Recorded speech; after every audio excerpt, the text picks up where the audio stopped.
Run for Heaven's Gate is a series of 4 half marathons in 4 weeks. Our sole purpose of doing these runs is to raise money for HIV/AIDS orphans in India. Most of our fundraising is done through individual sponsorships of the runners, so the runners and walkers mail out letters explaining what it is they're doing and why they're doing it, and their friends and family and coworkers mail back pledges to them. 100% is sent over to India. These kids are precious and they need us. Most of them are abandoned, left on the streets to die. The money that we raise not only takes care of all their necessities in life, their clothing, their medical, their food, their housing, their education, but more importantly, these kids are brought into a home. I've been running for 28 years, and 23 of those years has been for me. But 5 years ago, when I started running to raise funds for Heaven's Gate, all of a sudden I had a whole new purpose to run, and it was for the kids. Run for Heaven's Gate is truly a sacrifice of love. All of our runners and walkers pay 100% of their own race fees, and they commit to not only doing that, but training and working hard at getting ready for these half marathons.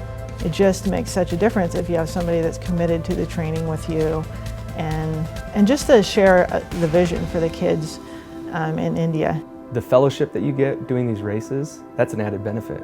Tons of our runners and walkers in the past have never even done a 5K, let alone a half marathon, let alone 4 half marathons in 4 weeks. So this is for everyone. This gives us a chance to use our lives to make a difference in the lives of these kids who desperately need us.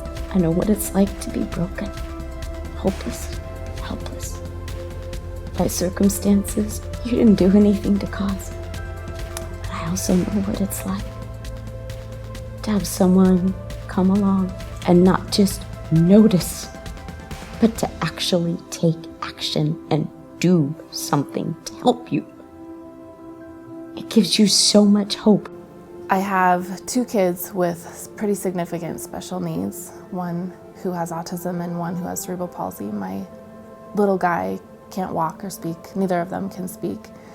Even though my boys are broken in the world's eyes, or even physically, developmentally, because we love them, they have overcome mountains that kids in their same circumstance wouldn't have been able to overcome. And I know that the kids in India are overcoming things that they wouldn't be able to overcome just because they've been loved. On my last trip to India, I was so blessed to meet a sweet little boy there named Amit. Here was this little boy who his whole life experienced rejection, experienced hopelessness, not ever having acceptance and love given to him, and he was finally in that place. And even though it was only for the last few months of his life, he was able to know what it was like to be loved. The money that we raise, it's giving that to these kids. It's more than medicine, it's more than food. It's giving them life. Run for Heaven's Gate is a gift, and we are the lucky ones. We are the ones that are blessed for being able to do this for these kids. It really is exciting to see what God does when you walk through doors. Come on the journey. Say yes to Him. See where He takes you.